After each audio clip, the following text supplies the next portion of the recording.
नमस्कार, जनतंत्र टीवी देख रहे हैं आप। मैं हूं आपके साथ साहिल धुलिया। बुलेटिन की शुरुआत करेंगे। सपा नेता आजम खान की जमानत पर सुनवाई आज होगी। तो सुप्रीम कोर्ट में जमानत को लेकर आज ये महत्वपूर्ण सुनवाई होगी। कपिल सिब्बल कोर्ट में जमानत याचिका पर पक्ष रखेंगे। तो शत्रु संपत्ति केस में आजम खान को जमानत नहीं मिली है, तो आज सुप्रीम कोर्ट में जमानत को लेकर ये महत्वपूर्ण सुनवाई होने वाली है। सपा नेता आजम खान की जमानत पर आज सुनवाई होगी। कपिल सिब्बल कोर्ट में जमानत याचिका पर पक्ष रखेंगे। बड़ी खबर आपको बता रहे हैं, शत्रु संपत्ति केस में आजम खान को जमानत नहीं मिली है।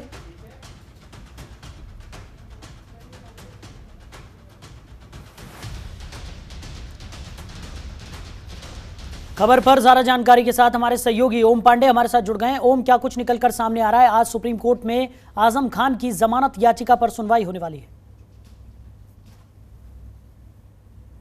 देखिए, बिल्कुल साफ है, आज महत्वपूर्ण दिन है क्योंकि आजम खान के लिए जिस तरह से अगर बात की जाए तो आज आजम खान मामले पर सर्वोच्च न्यायालय में सुनवाई होनी है और जो उनके वकील हैं कपिल सिब्बल, जमानत याचिका पर जो है वो अपनी बात रखेंगे सर्वोच्च न्यायालय के सामने।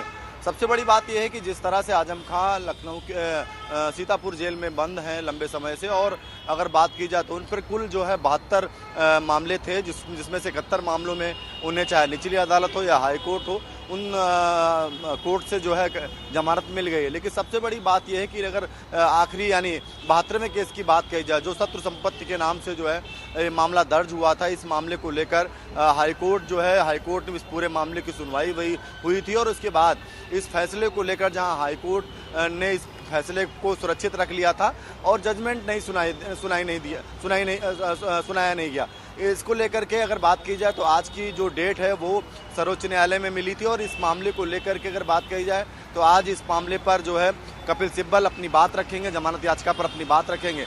अगर हम बात करें शत्रु संपत्ति की, तो जिस तरह से जौहर यूनिवर्सिटी की 65 एकड़ की ज़मीन है जो जौहर यूनिवर्सिटी में शामिल कर ली गई थी, और इसमें से इस केस की बात करें तो लगभग जो ये ज़मीन है, जो इमामुद्दीन थे उनकी ज़मीन ये बताई जाती है। जब देश में बंटवारा हुआ था तो इसके बाद इमामुद्दीन पाकिस्तान चले गए थे और ये जो संपत्ति है वो जहाँ एक तरफ आपको बता दें शत्रु संपत्ति के नाम से दर्ज थी, और इस मामले को लेकर के बात करें, ज़मीन को लेकर के बात करें तो उस समय मौजूदा तत्कालीन जो गृह मंत्री थे राजनाथ सिंह, उन्होंने इस ज़मीन को बीएसएफ को दे दिया था। और बीएसएफ कैंप, क्योंकि रामपुर में बीएसएफ कैंप है और इस कैंप में जो है इस कैंप के जो अधिकारी थे वो लगातार इस संपत्ति को अपने अधीन लेने की लगातार राज्य सरकार से मांग कर रहे थे। वहाँ अधिकारियों से लगातार मुलाकात करके जहाँ इस संपत्ति को जो है वो बीएसएफ को देने की बात कह रहे थे, लेकिन लगातार जो वहाँ के अधिकारी थे, तत्कालीन सरकार थी, और यही वजह है कि लगातार जो है जो अधिकारी हैं वो सही पक्ष नहीं रख रहे थे। और ये माना जा रहा है कि इस मामले को लेकर जो कागजी कार्रवाई है उसमें कहीं न कहीं धांधली की गई और इस पूरे मामले की जो ज़मीन है वो जो जौहर यूनिवर्सिटी है उसके नाम कर दी गई। इस पूरे मामले को लेकर के मामला कोर्ट में गया और FIR दर्ज की गई, और इस पूरे मामले की जहां सुनवाई की बात की तो वो सुनवाई आज इस मामले की होनी है।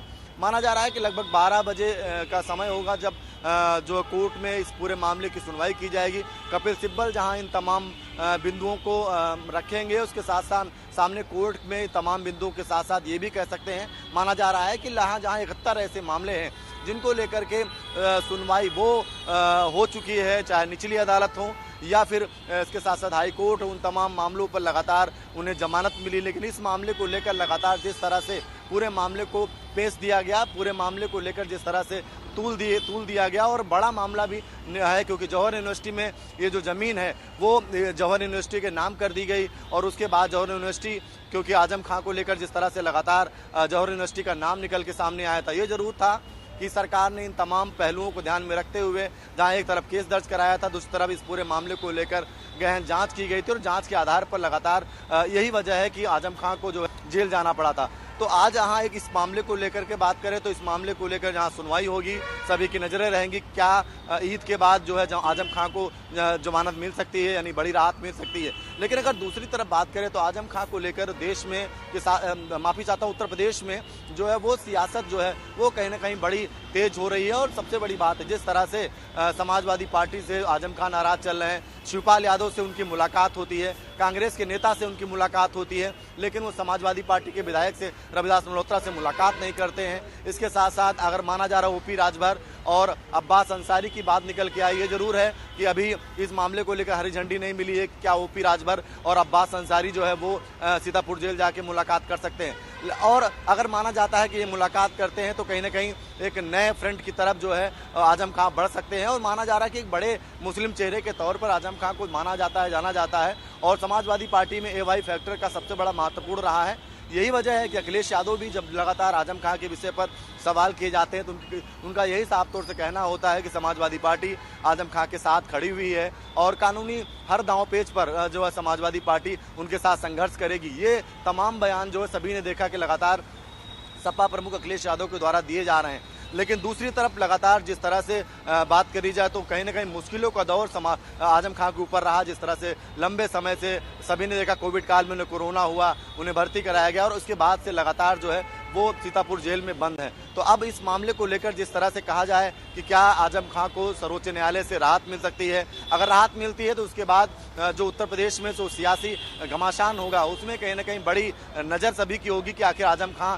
किस पैठ बैठते हैं। क्या आजम खां शिवपाल के साथ आते हैं या आजम खां कोई नई पार्टी का गठन करते हैं या समाजवादी पार्टी की तरफ ही उनका रुख रहता है। इन तमाम बिंदुओं पर लगातार सियासी जो चीज़ें हैं उनको लेकर लगातार कयास जरूर लगाए जा रहे हैं। लेकिन अभी आजम खां को सीतापुर जेल में बंद है, यही वजह है कि अभी इन तमाम कयासों पर अभी मूर्त रूप नहीं दिया गया है। माना जा रहा है कि अगर कहीं न कहीं 72वें केस यानी शत्रु संपत्ति मामले पर आजम खां को राहत मिलती है और उसके बाद वो कोर्ट से उसकी माफी चाहता हूँ, उसके बाद वो सीतापुर जेल से बाहर आते हैं तो इसके बाद क्या फैसला लेते हैं। क्योंकि सबसे बड़ी बात है अब्दुल्ला आजम की बात कही जाए या उनकी पत्नी की बात कही जाए, उनकी पत्नी की तरफ से किस तरह कोई बयान नहीं आया है। इसके साथ साथ उनके जो मीडिया प्रभारी हैं उनकी तरफ से तमाम बयानों को दिया गया है। उसके साथ साथ समाजवादी पार्टी पर बड़े आरोप लगाए गए हैं। उन आरोपों पर कितनी सच्चाई है, क्या वो आरोप जो है आजम खां के साथ बैठते हैं नहीं बैठते हैं, इन तमाम बिंदुओं पर सभी की नज़रें हैं। लेकिन अभी फिलहाल आज अगर बात कही जाए तो बड़ी एक सुनवाई जो है आजम खां की होनी है। और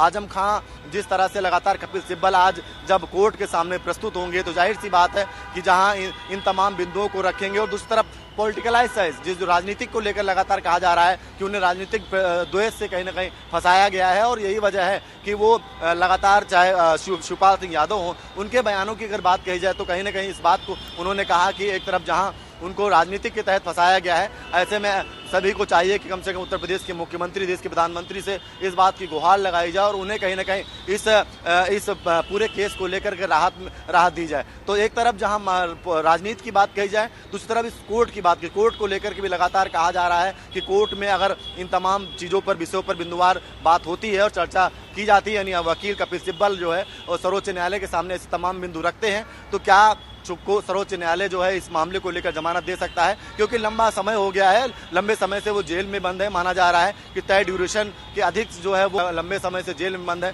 तो मुश्किलें जो है वो आजम खां की जरूर बढ़ी हुई थी, लेकिन अब माना जा रहा है कि कुछ रियायत मिल सकती है, कुछ उन्हें लाभ मिल सकता है। तो अगर आजम खां जो है जमानत मिलती है और जेल से बाहर आते हैं तो कहीं ना कहीं उत्तर प्रदेश में सियासत में आजम खां को लेकर के तमाम जो नई चीज़ें हैं वो निकल के आ सकती हैं। शायद ठीक है, वो आप बने रहिए हमारे साथ, आगे भी आपसे हम जान खबरों के निष्पक्ष विश्लेषण के लिए सब्सक्राइब करें Janatantra TV and press the bell icon. Never miss any update.